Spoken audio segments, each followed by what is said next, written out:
오늘 말씀은 사무엘하 7장입니다. 성전 건축을 막으신 하나님이라는 제목으로 말씀을 함께 나누려고 하는데, 여러분, 교회를 세워가는 과정 중에 목회자들에게 있어서 성전 건축은 한 번쯤은 해보고 싶은 꿈입니다. 근데 오늘 말씀의 제목은 성전 건축 하지 말라 이거죠. 물론 예언서에서는 학개나 스가랴서나 이런 말씀 속에서는 하나님의 성전 건축에 대한 뜻을 나타내시면서 하라고 하십니다. 어떤 때는 막으시고 어떤 때는 허락하시는 경우가 있다는 거죠. 그래서 오늘 말씀을 안에서 하나님은 다윗이 성전 건축에 대한 계획을 세웠을 때에 이것을 하나님이 적극적으로 막으십니다. 이건 아니야 라는 거죠. 이것까지는 아니야. 그만 하나님이 막으십니다. 왜 그럴까요? 다 이유가 있지 않겠습니까? 사무엘하 7장은 사무엘하 1장을 시작한 후부터 처음으로 하나님께서 다윗을 향한 뜻을 나타내고 계세요. 1장부터 지금까지 보는 동안에 하나님께서 적극적으로 나타나셔서 하나님의 뜻을 비추시고 어떻게 행하기를, 다윗이 어떻게 행하기를 원하시는지를 적극적으로 그의 마음에 나타내고 계시다는 거죠. 그럼 이 정도면요, 다윗은 하나님의 마음을 읽을 줄 알아야 돼요. 하나님의 뜻이 어디에 있는지를 좀 분별할 줄 알아야 되는 거예요. 그런데 7장에 하나님이 이렇게 말씀하시기는 하지만 8장부터는 다윗의 행동이 변하는 것이 아니라 여전히 재물과 권력과 그 명예 앞에서 다른 박질하는 다윗을 보게 될 것입니다. 어쨌든 7장 안에서는 하나님의 마음이 아주 충분하게 깊숙하게 녹아져 있는 내용을 보게 될 텐데, 먼저 사울 왕이 죽고 12지파의 왕이 된 다윗, 그 이야기를 우리가 또 복습을 하면서 요약을 해봐야 되잖아요. 먼저는 유다의 왕에서 12지파의 왕이 됩니다. 그래서 사울 왕이 죽고 헤브론에서 유다 왕이 된 후에 7년 6개월 동안 다윗은 헤브론에서, 사울의 아들 이스보셋은 아브넬과 함께 길르앗에서 7년 6개월을 통치합니다. 그러니까 7년 6개월 동안 분열왕국으로 있었다라는 거예요. 그러다가 이스보셋과 아브넬이 죽고 10지파의 장로들이, 리더십들이 다윗을 찾아와서 12지파의 이 통일 왕국이 될 것을 이렇게 강력하게 요구를 합니다. 여러분, 두 개의 교회가 통합이 되면요, 그 교회 분위기는 어떨 것 같으세요?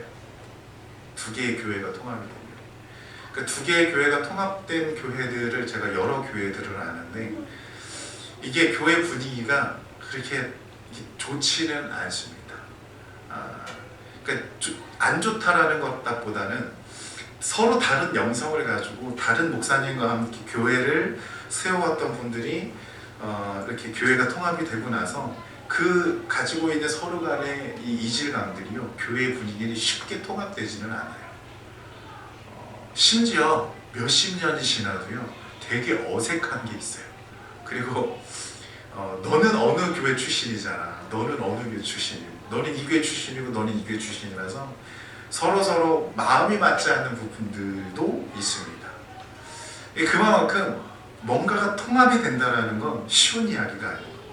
7년 6개월 동안 분열왕국으로 있다가 이게 그 다윗과 10지파의 리더십의 저기로 통합이 되기는 하지만, 여전히 그들은 대립과 갈등 속에서 계속해서 이렇게 시간들을 흘려보내고 있다는 거죠. 다윗이 12지파를 통일했다고 해서 그게 완전히 해결된 게 아니라는 거예요. 남쪽은 유다 지파, 북쪽은 에브라임 지파를 중심으로, 가장 강력한 두 지파를 중심으로 북쪽은 10지파가 똘똘 뭉치고 아래쪽은 유다 지파를 중심으로 똘똘 뭉쳐서 이 두 지파가 서로 견제하며 서로 대립하며 서로 갈등하며 계속해서 틈나는 대로 기회만 엿보는 상황 가운데 있었다는 겁니다. 쉽게 얘기하면 유다는 여당이고 나머지는 야당이야, 이렇게 생각하시면 돼요. 에브라임 지파는 항상 눈여겨보는 거예요. 언제쯤 다시 뭔가 반란 쿠데타를 일으킬 수 있을까?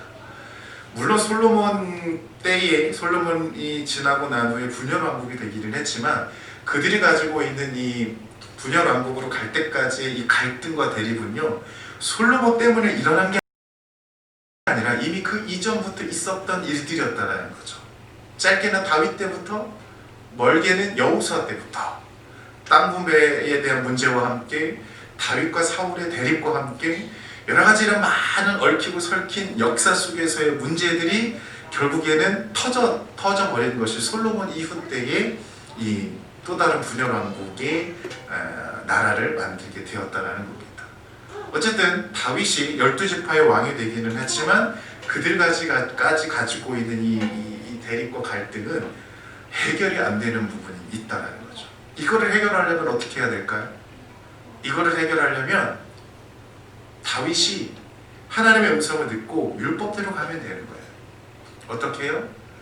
오히려 48개의 성읍을 더 활발하게 지방 분권 체제를 만들어서 쫙 서로 말씀 가운데 살아갈 수 있도록 그렇게 다윗이 행동하면 되는 겁니다. 그러나 다윗은 그렇게 하지 않죠. 자, 두 번째, 다윗은요 베냐민 땅 여호수 족속의 예루살렘을 빼앗아 그것을 다윗성이라고 이름을 짓습니다. 예루살렘을 통해 정치적 명분을 쌓고 강력한 왕권 강화 정책을 시행을 합니다. 자, 사울은 작은 베냐민 지파였고 사울은요 왕궁을 지은 적이 없어요.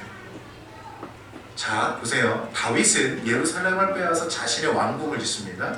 왕후들을 위해서 밀로를 짓습니다. 그리고 그 위에다가 성전까지 지으려고 합니다. 왕궁이라는 것을 거대하게 지어요. 그런데 사울은요 성경을 어느 곳을 봐도 왕궁을 지었다는 말이 없고요. 지금도 이스라엘에서 고고학자들이 열심히 발굴을 하고 있는데 다윗성은 발굴이 되지만 사울 왕의 왕궁은 어디를 파봐도 나오는 흔적이 없어요. 사울 왕궁이 없었다는 거예요. 사울 왕은 정치 자금이 없어서 군대도 3,000명밖에 거느리지 못했어요. 사울을 보면서 다윗은 무슨 생각을 했을까요? 이런 생각 한번 해보는 거 어때요? 힘이 있어야 나라를 세울 수 있겠구나. 사울은 너무 힘이 없어. 지파도 베냐민 지파 가장 작은 지파에다가 군대도 3,000명밖에 안 되고 다윗이 이끄는 군대만 해도 600명 이상이 됐거든요. 3,000명과 600명이 싸우면 누가 이길 것 같으세요? 이거 모르는 거예요. 전쟁은 숫자로 하는 것이 아니기 때문에.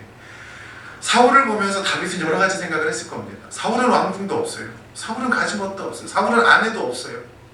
돈 많은 처갓집도 없어요. 이게 사울이었던 거예요. 다윗이 그거 보면서 다윗은 그 반대를 행합니다. 왕궁 짓죠. 돈 많은 처갓집 되는 대로 그냥 결혼 엄청나게 하죠. 아들 많이 낳죠.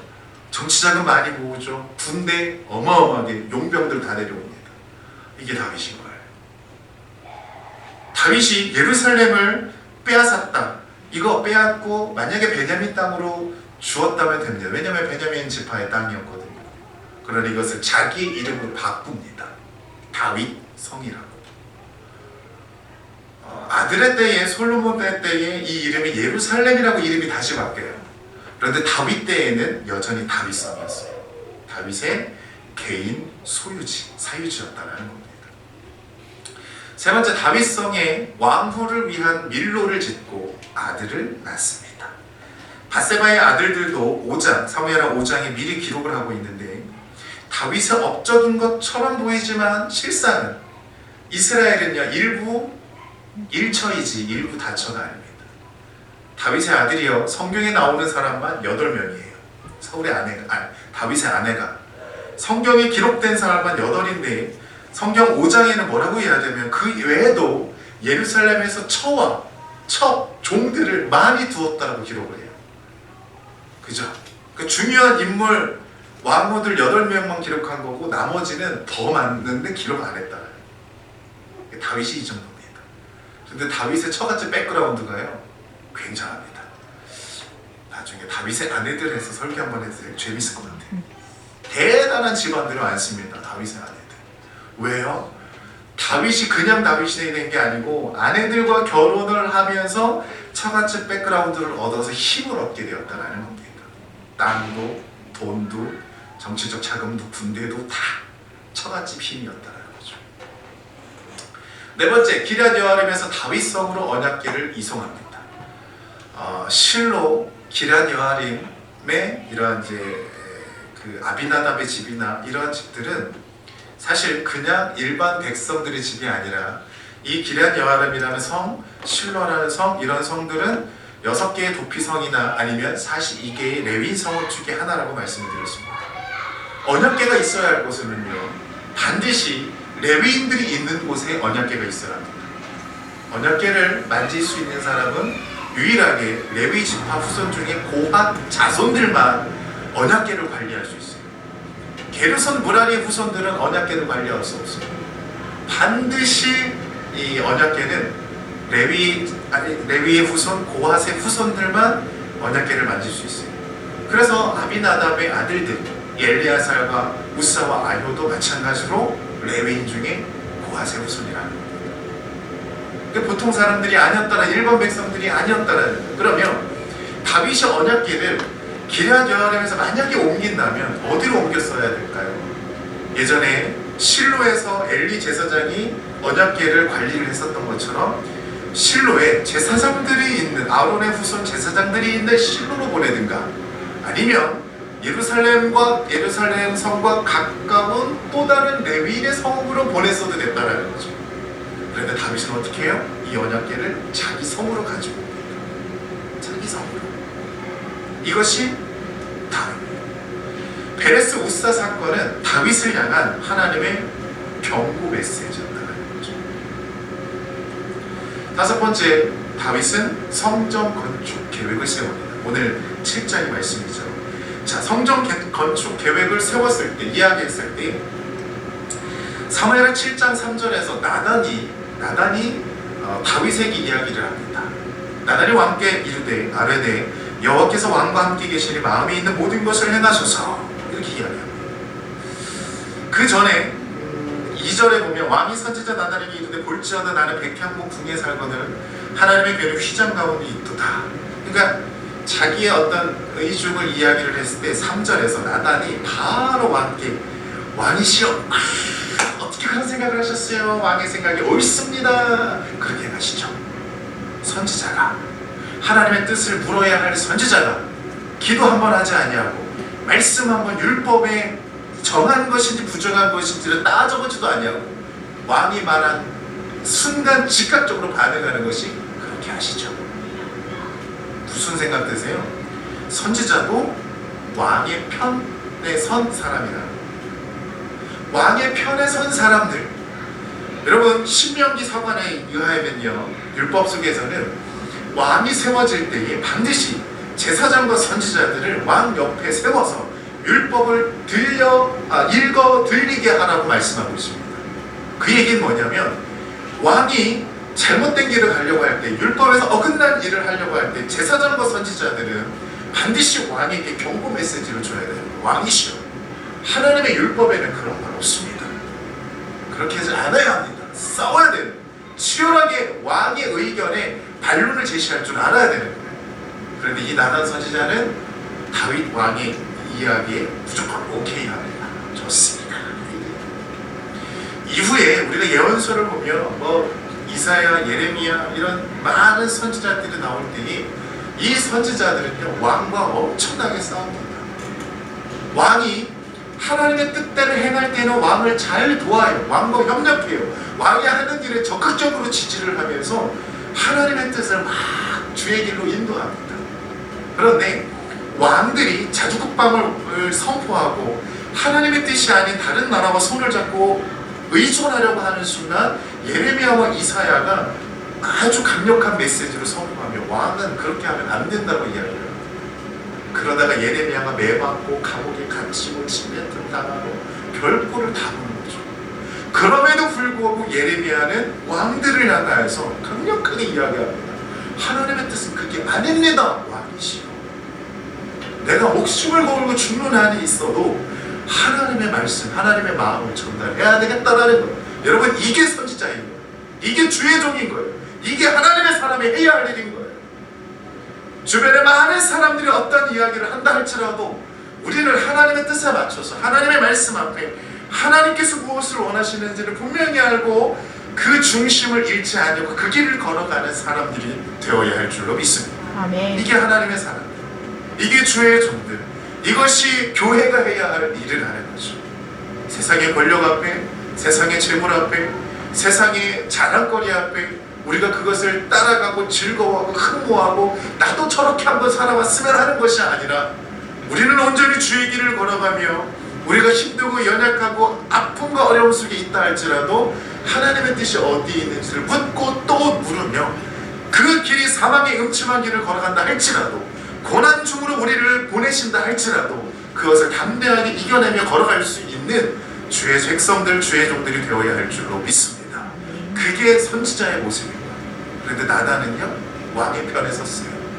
왕의 편에 이미 서 있어요. 이 얘기는 다윗의 왕권이 지금 많이 강해져 있는 상태라는 거예요.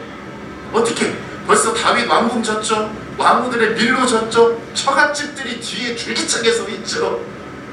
그죠? 그리고 언약궤까지 가지고 왔어요.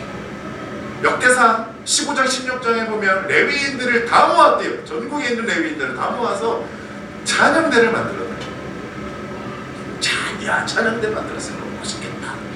그건 다윗의 생각이죠. 여러분, 하나님이 원하시는 제사장 나라와 거룩한 백성은요, 레위인들이 흩어지는 거예요. 흩어지는 거. 48개의 성읍으로 다 흩어져서 각 지방마다, 마을마다 어린아이들부터 율법을 가르치고 제사를 집례하며 하나님의 말씀 앞에 살아가는 거. 그게 제사장 레위인들이 해야 할 일들이라는 거. 그런데 다윗은 다 모아요. 여러분, 돈이 모이는 곳에, 사람이 모이는 곳에 권력은 더 강해지는 거예요. 다윗의 왕권은 지금 강력해지고 있어요. 이걸 우리는 축복이라고 이야기하죠. 우리도 그렇게 되고 싶은 거죠. 우리도 다윗과 같은 성전 건축 한번 해보고 싶은 거죠. 그런데 하나님이 이거를 원하셨어요? 아니요. 하나님은 막아요. 아니야 하고 이야기를 해요. 그게 하나님의 뜻입니다. 결국 4절에 보니까 그날 밤 하나님이 나단을 찾아오셨고 건축 금지 명령을 내리십니다. 하나님이 오래 참으시고 다윗의 질주 본능을 하나님이 이제는 막아서시는 거예요. 어디까지 질주할 거냐 이거. 성경 이렇게 보신 적 없으시죠? 어디까지 질주할 거냐 이거. 다윗은 지금 자신의 왕권을 엄청나게 강력하게 만들어요. 이제 8장 다음 주에 볼 텐데요. 8장은요 더해요. 8장 9장 넘어가면서 이제 막 블레셋 용병 모아요. 해서는 안 되는 전쟁들을 막 다윗이 그러고 있어요. 자, 7장 4절에 보니까 그 밤에 여호와의 말씀이 나단에게 임하여 이르시되 가서 내 종 다윗에게 말하기를 여호와께서 이와 같이 말씀하시되, 하나님이 이제 말씀하십니다. 네가 나를 위하여 내가 살 집을 건축하겠느냐? 내가 이스라엘 자손을 애굽에서 인도하여 내던 날부터 오늘까지 집에 살지 아니하고 장막과 성막 안에 다녔나니 하면서 건축하지 마. 이렇게 말씀합니다. 하나님 어디 계시나? 하나님 어디 계시느냐? 나단 선지자에게도 다윗에게도 하나님이 말씀하고 싶은 내용이 있습니다. 여러분, 일반 이방 신전은요, 이방 신들이 거하는 집은 신전이라고 부릅니다. 그런데 하나님이 거하시는 곳은 성막 혹은 성전이라고 부릅니다. 신전과 성전, 뭐가 다를까요? 신전은 히브리어로 베이트라고 합니다. 베이트. 집이라는 뜻인데 신의 집을 가르칠 때는 베이트라고 하고 사람이 사는 집을 가르칠 때는 바이트라고 합니다. 달라요. 베이트, 바이트. 그래서 성경은요 베이트라는 말들이 있어요. 베이트, 레헴, 베들레헴이죠. 베들레헴. 베이트, 레헴. 레헴이라는 신의 집이라는 거예요.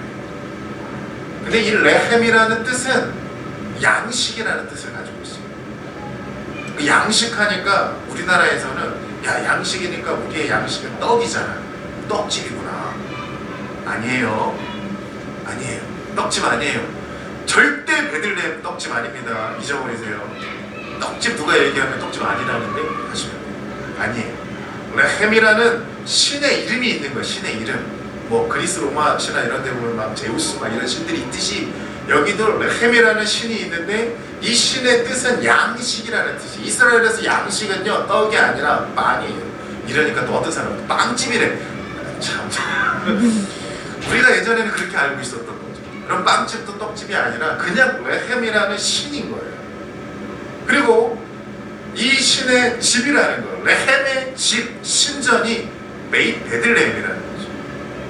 또 베이트 샨, 베샨. 성경에 보면 베샨, 거기에 누구의 신자가 못 박혔죠?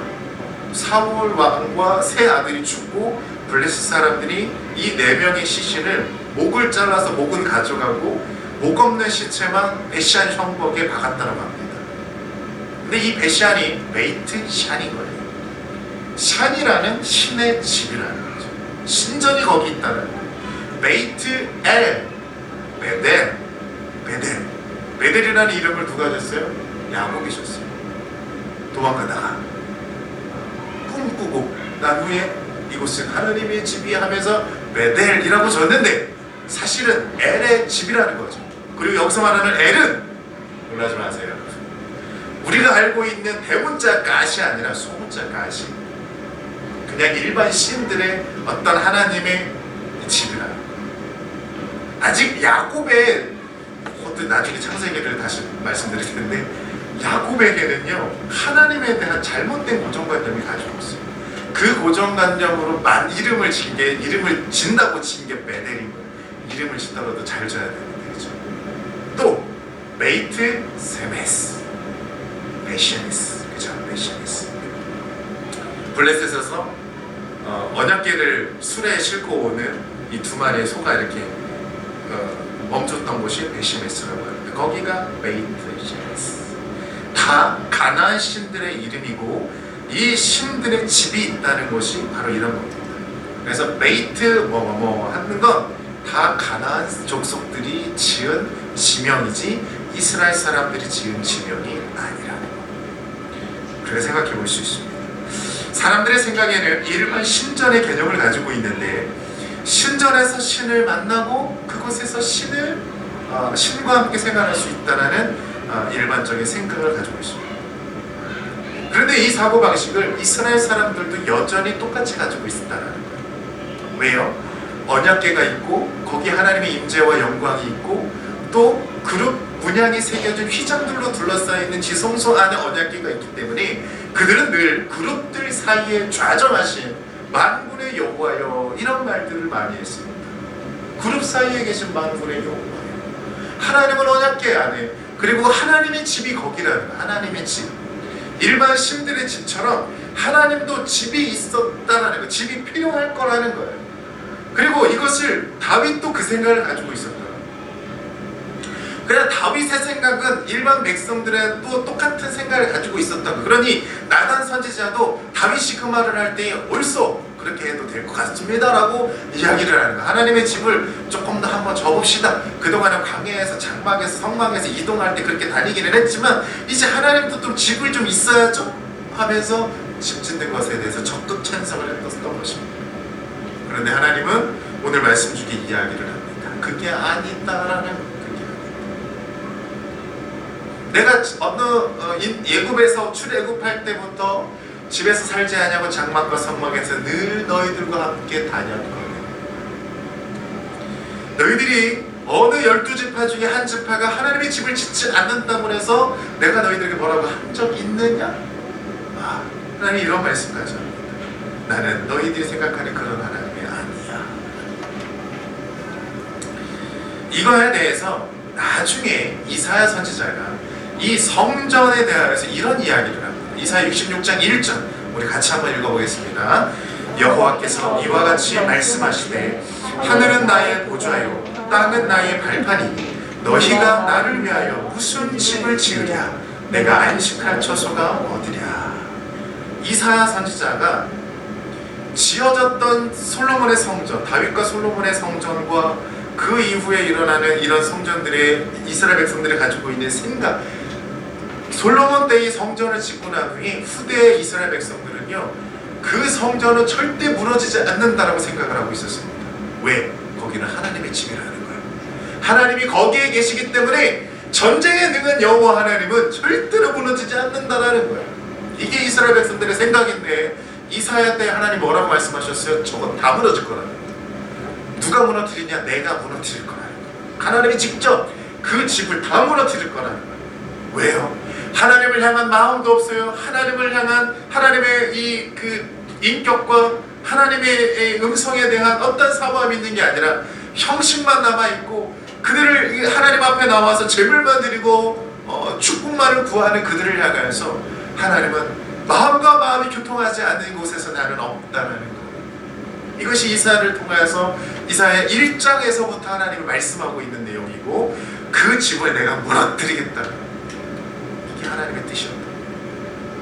처음부터 다윗을 막은 그 순간부터 솔로몬 때에 지어진 그 이후로도 하나님은 거기에 계시지 않았던 거예요. 크고 화려하고 멋지고 많은 제사를 지낼 수 있는 환경이었지만, 어디에도 하나님을 향한, 하나님의 그 은혜를 향한 사모하는 마음을 가지고 그 성전에 나오는 사람들은 없었고, 하나님의 영광은 그곳에 없었다는 거죠. 이걸 이사야를 통해서 하나님이 이제 말씀하십니다. 내가 무너뜨리겠다. 지어지는 그 순간부터 하나님은 무너뜨릴 생각을 하고 있었던 거예요. 왜요? 하나님은 어디에 계신다고요? 하늘은 나의 보좌야, 땅은 나의 발판이라는 거예요. 하늘은 나의 보좌야, 땅은 다 나의 것이라는 거예요. 그렇죠? 하나님은 창조자, 하나님은 무소부재하시고 어느 곳에나 계시고, 하늘도 땅도 다 내 안의 것이라는 거예요. 시편에 그렇게 이야기합니다. 내가 주의 영을 떠나 어디로 가며 주의 앞에서 어디로 피하리까? 내가 하늘에 올라갈지라도 거기 계시며, 스올, 지옥이죠? 스올, 음부의 내 자리를 펼치라도 하나님은 거기까지 계시다는 거예요. 빛과 어둠을 창조하신 분이 하나님이시고, 하나님은 어디에나 계시는데, 왜 하나님은 우리가 어느 곳에나 이렇게 숨으면 안 보이는 것처럼 행동하느냐는, 어린 아이들이 눈만 가리면 자기가 숨은 줄 아는 것처럼, 우리의 눈만 가리면 하나님으로부터 우리는 피한 줄 아는 거예요. 무화과 나뭇가지 잎을 가지고 몸을 가리기만 하면 하나님의 눈에서 피한 것처럼 보여져요. 우리의 생각이 거기까지 수준밖에 안 된다는 거예요. 9절, 내가 새벽 날개를 치며 바다 끝에 가서 거주할지라도 거기서 주의 손이 나를 인도하시며 주의 오른손이 나를 붙드시리이다. 여러분, 하나님은 이러한 하나님이십니다. 우리가 건강할 때나 연약할 때나 후할 때나 궁핍할 때나 우리가 어떠한 삶의 형편에 있든지 늘 우리와 함께 하시며 늘 우리의 환경과 상황을 눈동자와 같이 지켜보고 계시는 좋으신 하나님이신 줄로 믿습니다. 아멘. 예루살렘이 신전이 아니라 이후에 성전이라고 불렀던 이유는 뭘까요? 성전은 거룩한 곳이기 때문에 그렇습니다. 하나님의 성전을 허락하신 이유는 내가 너희와 거기서 만나겠다는 겁니다. 성전은 하나님과 만남의 장소입니다. 우리가 예배하는 자리에 나와서 저의 언변과 돌의 실력과 이런 거를 보려고 온 거 아니잖아요. 외모를 보려고 온 것도 아니죠. 우리에게 중요한 거는 하나님의 말씀인 거예요. 말씀 앞에서 하나님의 마음을 찾아가야 되는 거예요. 눈높이 교육이라고 하잖아요. 우리의 낮은 눈높이를 좀 끌어올려서 하나님의 눈높이를 우리가 시선을 고정하여서 좀 높은 곳에서 멀리 바라보며 멀리 내려다보며 멀리 우리가 하나님의 뜻과 계획 가운데 살아가는 그 훈련이 필요하다는 것입니다. 말씀을 통하여 말씀 안에 있는 하나님의 마음을 우리가 읽어가면서 나를 향한 하나님의 뜻은 어디에 있는지, 우리의 교회를 향한, 우리의 가정을 향한, 그리고 내 인생을 향한 하나님의 뜻과 계획은 어디에 있는지 우리는 찾아가야 할 줄로 믿습니다.